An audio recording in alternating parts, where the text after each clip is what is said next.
Hello and welcome back to On-Chain Reaction. I'm James Bennett. I'm the CEO of ByteTree. Let's have a look at what's going on in crypto this week. So we start off with a very exciting story that El Salvador has officially acknowledged Bitcoin as legal tender, as well as starting to look at investing in geothermal power that will power Bitcoin miners. Yes, that's mining through volcanoes. Very exciting stuff. Now, I conduct a survey more or less once a year in London, and on Friday I was out on the South Bank with thousands of people now returning to the streets after COVID. I went around and asked people what they think of Bitcoin. Had they heard of it? Did they own it? What's it all about? What's the future of Bitcoin? And it was really exciting because for the first time, about 50% of the people that I asked, in a sample of 15 or 20 people, had heard of it and were really excited about Bitcoin. And a lot of them referenced this news in El Salvador, seeing that it can create a hard currency or a hard asset for people to use in developing countries.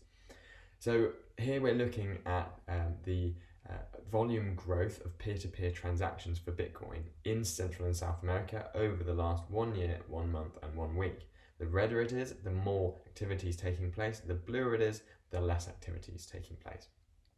So starting from the left-hand side, we can see that over the last year, so the year past versus the year before that, volume is up 40-50% across most of South America, up through Central America, not the northwest coast of South America, but broadly speaking, over the last year, there's been a huge increase in volume growth.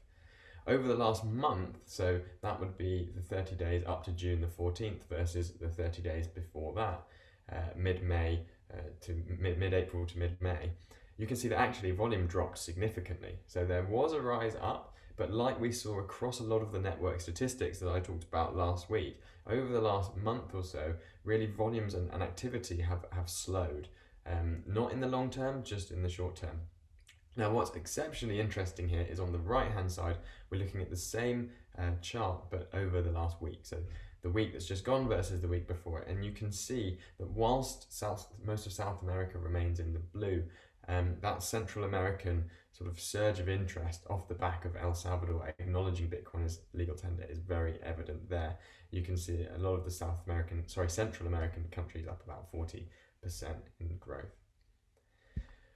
Okay, so now diving into Bitcoin on-chain and on the exchange, we can see that Bitcoin's price is pushing back towards $40,000, but volatility is up to 12 months high, about 105%. Not much really to say here other than that we've obviously had a very large pullback over the last few weeks, and now Bitcoin's trying to re-establish itself between the 30 to 40k mark. But unfortunately, what we're seeing on chain is that traffic is not keeping up with the price. So although price is trying to recover, actually, utility of on-chain settlements is continuing to trend downwards. Here we're looking at in blue the high value traffic in USD terms, and in gold the low value traffic in USD terms. I highlighted these earlier on in the bull market to indicate that it was the low value traffic that had initiated this sort of rise in activity through the second half of 2020. You can see there the gold line rising ahead of the blue line, but the blue line, which is then the institutions, really picked up in the Q4 of last year. That's October through to December 2020. They kind of moved in tandem over the last few months and have both been falling since the sort of end of May, middle of May, about 19th of May, when we saw that sort of big initial drop in Bitcoin's price. So that's volume. Here we're looking at transaction count. So this is the number of transactions that have taken place on the network. And in grey, you're looking at the rolling 1 week number of transactions. And in gold, you're looking at the price. The only real thing I want to point out here is if you look at sort of from January 18 through to mid-Jan, transactions fell off a cliff as people stopped using the network, stopped trading, stopped buying. There was a huge drop in the activity that took place. And then again, you're seeing a similar sort of pattern in the last few weeks, not on the same scale of that drop that we saw in the last bull market into the bear market, but it is a very decisive drop in transactions. So on-chain settlements are falling, transactions are falling, And on exchange volume is also starting to fall. Here, we're looking at the 7-day rolling moving average of total value traded on exchange for Bitcoin, and you can see that we reached about $90 billion and over 7 days, and now fallen back down towards the $40 billion level. So about half the on-chain exchange volume over the last 2 weeks. It's halved.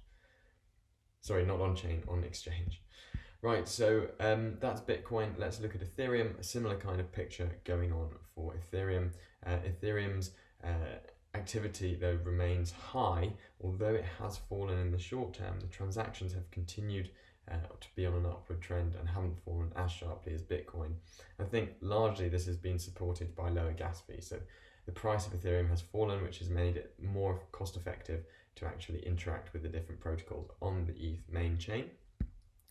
But up until the point where gas fees fell, so the first many months of this year, gas fees were incredibly high, and Ethereum was becoming more and more difficult to use, which led to an increase in these interoperable sort of solutions.